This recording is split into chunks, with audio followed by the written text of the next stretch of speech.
HRTC कर्मियों की हड़ताल टली, बसें चलेंगी। सीएम के हस्तक्षेप के बाद माने कर्मचारी। एचआरटीसी कर्मियों ने सोमवार को होने वाली प्रदेशव्यापी हड़ताल परिवहन सचिव के आश्वासन के बाद स्थगित कर दी है। जानकारी के अनुसार मुख्यमंत्री जयराम ठाकुर ने कर्मचारियों की हड़ताल पर स्वयं संज्ञान लिया है। ऐसे में सोमवार को प्रदेश भर में एचआरटीसी की बसें चलती रहेंगी और कर्मचारी काम छोड़ो आंदोलन में नहीं जाएंगे। हिमाचल पथ परिवहन संयुक्त समन्वय समिति ने हड़ताल सोमवार को दोपहर बाद को निगम प्रबंधन के साथ जेसीसी पदाधिकारियों के साथ बैठक आयोजित करने के आश्वासन पर भी स्थगित की है। समिति उपाध्यक्ष मान सिंह ठाकुर और सचिव खमेंद्र गुप्ता ने बताया कि सोमवार को निगम की कर्मचारी की हड़ताल स्थगित कर दी गई है। अब वैक्सीन को लगेगी प्रधानों की ड्यूटी। मैसेज भेजने के बाद भी नहीं आ रहे लोग। 30 नवंबर तय है डेडलाइन। हिमाचल में वैक्सीन की दूसरी डोज लगवाने के लिए स्वास्थ्य विभाग की ओर से लोगों को मैसेज भेजे जा रहे हैं। मैसेज भेजने के बाद भी लोग वैक्सीन की दूसरी डोज लगाने के लिए वैक्सीन केंद्रों पर नहीं आ रहे हैं। ऐसे में अब स्वास्थ्य विभाग ने वैक्सीन की दूसरी डोज लगवाने के लिए पंचायती राज विभाग से चेकअप किया है। वैक्सीन की दूसरी डोज लगवाने के लिए अब पंचायत प्रधानों की ड्यूटी लगाई गई है। स्वास्थ्य विभाग की ओर से पंचायत प्रधानों को मैसेज भेजे जा रहे हैं कि सभी पंचायत प्रधान कोविड-19 के टीकाकरण के लिए अपने क्षेत्र के 18 से अधिक उम्र के सभी लोगों को वैक्सीन की पहली और दूसरी डोज लगवाने के लिए अपने नज़दीकी स्वास्थ्य केंद्र पर ले जाएं। वैक्सीन की दूसरी डोज लगवाने के लिए स्वास्थ्य विभाग की ओर से लोगों को मैसेज और फ़ोन किए जा रहे थे, लेकिन इसके बावजूद लोग वैक्सीन की दूसरी डोज लगवाने के लिए बूथ पर नहीं आ रहे थे। प्रदेश में वैक्सीन की दूसरी डोज 100% लोगों को लगाने के लिए नवंबर तक की डेडलाइन रखी गई है।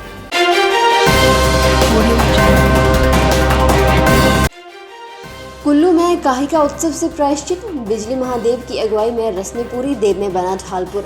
देवभूमि कुल्लू के सैकड़ों देवी देवताओं में पनपी नाराजगी को दूर करने के लिए रविवार को ऐतिहासिक काहिका का आयोजन किया गया। इस कार्यक्रम में रस्मों को घाटी के मुख्य देवता बिजली महादेव की अगुवाई में पूरा किया गया तो नर और उसकी पत्नी के माध्यम से छिद्रा अर्थात प्रायश्चित करवाकर देवताओं की नाराजगी को दूर किया गया।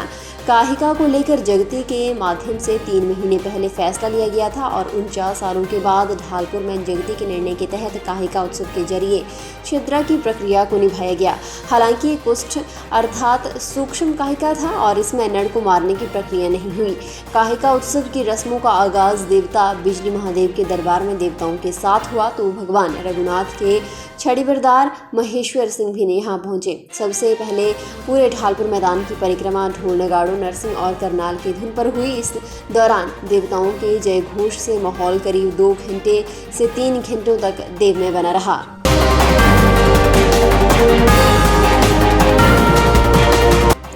हिमाचल प्रदेश में नशा माफिया के तार विदेशी तस्करों से जुड़े हैं। प्रदेश में विदेशी नागरिक मैदानी इलाकों से लेकर पहाड़ी क्षेत्रों तक नशा माफिया को सप्लाई पहुंचा रहे हैं। अब तक पकड़ी गई सबसे बड़ी चेन में से अधिकांश अफ्रीकी देशों के तस्कर शामिल हैं। प्रदेश में आए साल नशे की खेप के मामलों में बढ़ोतरी हो रही है। वहीं पुलिस नशा माफिया पर पैनी निगाह रखे हुए है। पुलिस अब तक दर्जनों विदेशी नशा तस्करों को गिरफ्तार कर चुकी है। इतना ही नहीं, विदेशी महिलाएं भी नशा तस्करी करने में पीछे नहीं है। पुलिस ने नशे की खेप के साथ विदेशी महिलाओं को भी पकड़ा है। नशा तस्करी के आरोप में पकड़े गए विदेशी नागरिकों में हिमाचल पुलिस सबसे अधिक नाइजीरिया के आरोपी पकड़े हैं। अफ्रीका के तस्कर भी पीछे नहीं है। प्रदेश पुलिस ने 5 सालों में अगस्त 2021 तक 6 महिलाओं सहित 78 विदेशी तस्करों को गिरफ्तार किया है। हिमाचल प्रदेश के लाहौल स्पीति जिले में दुनिया की सबसे ऊंची मतदान केंद्र टशिंगंग में पहली बार मंडी लोकसभा सीट के लिए उपचुनाव में वोट डाले जाएंगे। ये मतदान केंद्र चीन की सीमा से मात्र 10 किलोमीटर दूर 15,255 फीट की ऊंचाई पर है। चुनाव आयोग ने इसे मॉडल पोलिंग बूथ घोषित किया है। यहाँ 65 मतदाता अपना वोट डालेंगे। भले ही इन दिनों यहाँ कड़ाके की ठंड पड़ रही हो, लेकिन यहाँ भी चुनावी हलचल गर्म है। 30 अक्टूबर को 1 लॉस और 3 विधानसभा सीटों के लिए मतदान होगा। जिला निर्वाचन अधिकारी और उपायुक्त लाहौल स्पीति नीरज कुमार ने कहा कि यदि लोकसभा के उपचुनाव में मौसम खराब रहा तो टशिंगंग में टीम को पहुंचाने में चॉपर की भी मदद ली जा सकती है। यहां 100% मतदान करवाने का लक्ष्य रहेगा। वर्ष 2017 के विधानसभा चुनाव में पहली बार टशिंगंग में मतदान केंद्र स्थापित किया गया था। विधानसभा के बाद यहाँ पंचायत चुनाव के लिए मतदान हुआ। पहली बार इस बूथ पर संसदीय सीट के लिए मतदान होगा। सब्सक्राइब करें हमारे YouTube चैनल को और ताज़ा खबरों की नोटिफिकेशन पाने के लिए प्रेस करें बेल आइकन को।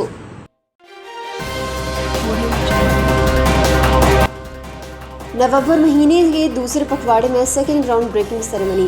हिमाचल प्रदेश में नवंबर के दूसरे पखवाड़े में सेकेंड ग्राउंड ब्रेकिंग सेरेमनी होगी। इसमें 15,000 करोड़ के MOU साइन होंगे। सरकार ने उद्योग विभाग को कंपनियों के साथ संपर्क करने के लिए कहा है। हिमाचल में 8 करोड़ तक के MOU साइन करने के लिए कंपनियां तैयार हैं। आचार संहिता खत्म होने के बाद बड़ा इवेंट होगा। प्रदेश सरकार इसे शिमला या फिर धर्मशाला में करवाना चाहती है। प्रधानमंत्री नरेंद्र मोदी और केंद्रीय गृह मंत्री अमित शाह को कार्यक्रम में बुलाया जाना है। उद्योग विभाग के पास 4500 करोड़ एकड़ उपलब्ध है। प्रदेश सरकार पहले दिल्ली में इवेंट करवाना चाह रही थी। इसमें 5,000 करोड़ के MOU साइन होने हैं। उपचुनाव की घोषणा होने से ये मामला लटक गया। अब सरकार ने उद्योग विभाग को ज़्यादा से ज़्यादा कंपनियों से संपर्क करने को कहा है। ये MOU मेडिकल डिवाइस, पर्यटन, एजुकेशन और फार्मा जैसी बड़ी कंपनियों के निवेशकों के साथ होगा। इथेनॉल और फूड प्रोसेसिंग यूनिट स्थापित करने के लिए भी MOU साइन होना है। केंद्रीय सूचना एवं प्रसारण, युवा मामले और खेल मंत्री अनुराग ठाकुर ने गसोता महादेव मंदिर में जनसभा के दौरान अपनी dream project Una Hamirpur railway line का दावा किया कि ये रेलवे लाइन बनकर ही रहेगी। उन्होंने कहा कि फिलहाल जाहू में हवाई अड्डे के निर्माण को लेकर कोई योजना नहीं है। बल्ह विधानसभा क्षेत्र में हवाई अड्डे के निर्माण के लिए मुख्यमंत्री जयराम ठाकुर केंद्र सरकार से बातचीत कर रहे हैं। जाहू, मंडी, बिलासपुर और हमीरपुर तीनों जिलों का केंद्र है, लेकिन बल्ह विधानसभा क्षेत्र को चुना गया है। वे उसका भी स्वागत करते हैं। हवाई अड्डा बनना चाहिए, चाहे हिमाचल में जहां भी बने। ऊना हमीरपुर रेलवे लाइन पर कोरोना का हवाला देते हुए उन्होंने कहा कि 1 साल से इस प्रोजेक्ट में कुछ खास नहीं हो पाया है। उन्होंने इसे पूरा करने का दावा जरूर किया है। केंद्र सरकार के पिछले बजट में इस रेलवे लाइन के लिए महज 1,000 रुपये का बजट प्रावधान किया गया था। इसके बाद कांग्रेस ने इस मामले में केंद्रीय मंत्री अनुराग ठाकुर को खूब घेरा था। अब एक बार फिर केंद्रीय मंत्री के रेलवे लाइन के निर्माण के दावे ने हमीरपुर के लोगों की उम्मीदें जगा दी हैं।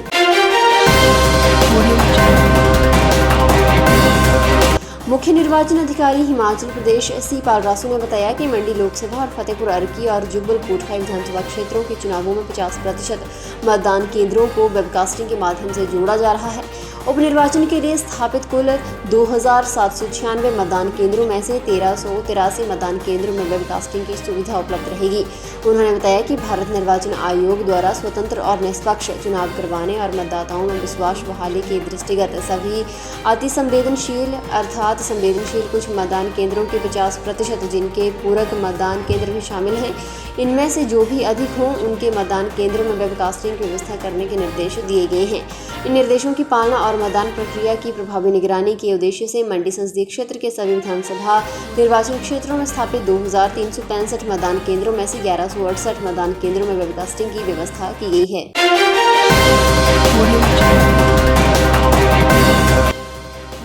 सरचू में ऑक्सीजन की कमी से पर्यटक की मौत। कुंजुम दर्रे में फंसे 7 सैलानियों को किया रेस्क्यू। हिमाचल प्रदेश में रविवार को बारिश और बर्फबारी हुई है। रोहतांग दर्रे में एक बार फिर बर्फ की सफेद चादर बिछ गई है। बारालाचा, कुंजुम पास, मनाली, लाहौल स्पीति, धौलाधार और चंबा की ऊंची चोटियों के अलावा मणिमहेश में ताज़ा हिमपात हुआ है। बर्फबारी के बाद 2 दिन के लिए रोहतांग दर्रे में पर्यटकों के जाने पर रोक लगा दी है। हालांकि अटल टनल से आवाजाही सुचारू रहेगी। लाहौल के सरचू में ऑक्सीजन की कमी से पर्यटक की मौत हो गई, जबकि कुंजुम दर्रे से 7 पर्यटकों को रेस्क्यू किया गया। मौसम विभाग के पूर्वानुमान के मुताबिक जनजातीय जिला लाहौल स्पीति में मौसम ने करवट बदली है। रविवार सुबह ही घाटी में मौसम खराब चल रहा है। दोपहर बाद निचले इलाकों में बारिश और ऊंची चोटियों पर हिमपात का क्रम शुरू हो गया। समुद्र तल से करीब 15,000 फीट की ऊंचाई पर स्थित लंगचा गांव दोपहर बाद हिमपात शुरू हो गया, जबकि स्पीति के कुंजुम दर्रा समेत मनाली लेह नेशनल हाईवे पर आने वाले कई दर्रों में ताज़ा हिमपात की सूचना है। उधर मनाली की ऊंची चोटियों पर भी हिमपात हुआ है। कुल्लू प्रशासन ने हिमपात की आशंका को देखते हुए मनाली रोहतांग मार्ग पर यातायात बंद कर दिया है। ताज़ा हिमपात घाटी प्रचंड शीतलहर की चपेट में आ गई है। जिला प्रशासन ने मनाली लेह नेशनल हाईवे 3 और स्पीति घाटी और बेवजह यात्रा करने से परहेज करने का अलर्ट जारी किया है।